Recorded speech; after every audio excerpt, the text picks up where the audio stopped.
सभी किसान भाइयों को मेरा नमस्कार। मेरा नाम है अजय पाल और आपका स्वागत है भारत का किसान यूट्यूब चैनल पर।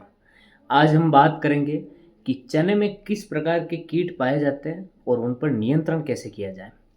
तो सबसे पहले जो सबसे ज़्यादा नुकसान करता है चने में वो है हेलिकोवर्पा आर्मीजेरा, जिसको ग्राम पोर्ट बोरर भी कहते हैं। आम भाषा में फली छेदक और भी कई सारे नामों से इसे जाना जाता है। तो मैं आपको यहाँ स्क्रीन पे सारा कुछ दिखा दूंगा, ये किस प्रकार से दिखता है और किस प्रकार से नुकसान करता है। तो वो सारी चीज़ें मैं आपको यहाँ दिखाऊंगा।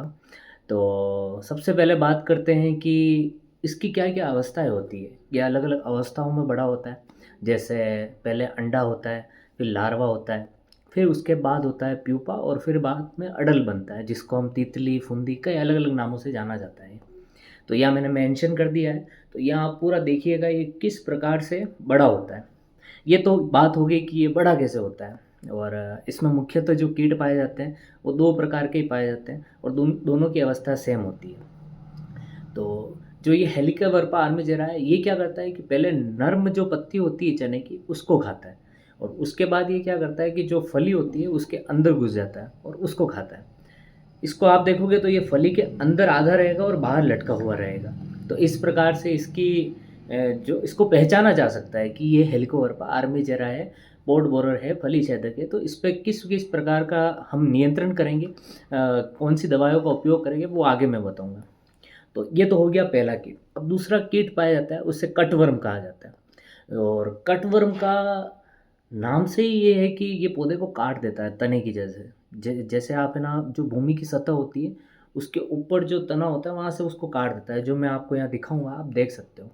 तो इस प्रकार से ये नुकसान करता है। इसकी अवस्था सेम होती है, जैसी हेलिकोवर्पा आर्मीजेरा की होती है वैसे ही जो आपका कटवर्म होता है उसकी भी अवस्थाएं सारी सेम होती है। उसी तरीके से बड़ा होता है। ये तो बात होगी कीड़ों की कि मुख्यतः कौन कौन से कीड़े पाए जाते हैं। अब सबसे बड़ी बात है कि इन पर नियंत्रण कैसे किया जाए। मार्केट में कई प्रकार के प्रोडक्ट उपलब्ध हैं, उनमें से मुख्यतः जो इन पर काम करते हैं, अच्छा रिजल्ट है, वही मैं आपको बताऊंगा। जैसे प्रोफेनोफॉस और साइपरमेथ्रिन। तो ये कई कंपनियां अलग अलग तरीके से बनाती हैं, जैसे रॉकेट नाम से बनाती है, उसके अलावा प्रोफेक्स नाम से बनाती है। तो इसका उपयोग कर सकते हैं। अब इसका उपयोग कैसे करें। 25 से 30 ml प्रति 16 लीटर की टंकी में इसका स्प्रे करें, जिससे ये कंट्रोल हो जाएगा। अब आपको लगता है कि नहीं, कई बार किसान स्प्रे कर देते हैं इसका, फिर भी अगर कई कई जगह अगर रिजल्ट नहीं मिलता है किसानों को और अच्छी दवाई पे जाना, तो उसके बाद आती है इमाबेक्टिन बेंजोएट, जो 5% इसी फॉर्म में आती है। अब ये वाला जो कंटेंट है, ऐसा नहीं है कि एक ही कंपनी बना रही है, बहुत सारी कंपनियां बनाती हैं। तो अलग अलग कंपनी की ब्रांड का आप ले सकते हैं जो आपके क्षेत्र में अवेलेबल हो। तो इसका जो इमाबेक्टिन बेंजोएट का उपयोग करना है आपको, ये 12 से 15 ग्राम प्रति टंकी, 16 लीटर की टंकी में आप इसका उपयोग कर सकते हैं। उसके बाद देखा जाए तो इससे भी अगर आपको लगता है कि नहीं मुझे और अच्छा टेक्निकल चाहिए, तो उसके बाद आता है एफएमसी कंपनी का कोराजिन। तो आप कोराजिन का इस्तेमाल कर सकते हैं। कम से कम आप 5 से 10 ml प्रति टंकी। वैसे 5 ml में आप अगर उपयोग करते हैं तो कीड़ा कंट्रोल हो जाता है। अगर आपको लगता है नहीं, तो 8 ml या 10 ml तक आप जा सकते हैं। उसके बाद आता है पीआई कंपनी का पर्सिडो। मैं पीआई कंपनी का इसलिए कहूँगा क्योंकि कोराजिन का टेक्निकल कई सारी कंपनियों के पास आ चुका है, तो आप ले सकते हैं। लेकिन पीआई का ये पेटेंट टेक्निकल है, पर्सिडो नाम से आता है। ये साइक्लानेरिप्रोल अभी फिलहाल ये पीआई कंपनी के पास ही ये पेटेंट है। कुछ सालों के बाद अन्य कंपनियों के पास भी चला जाएगा।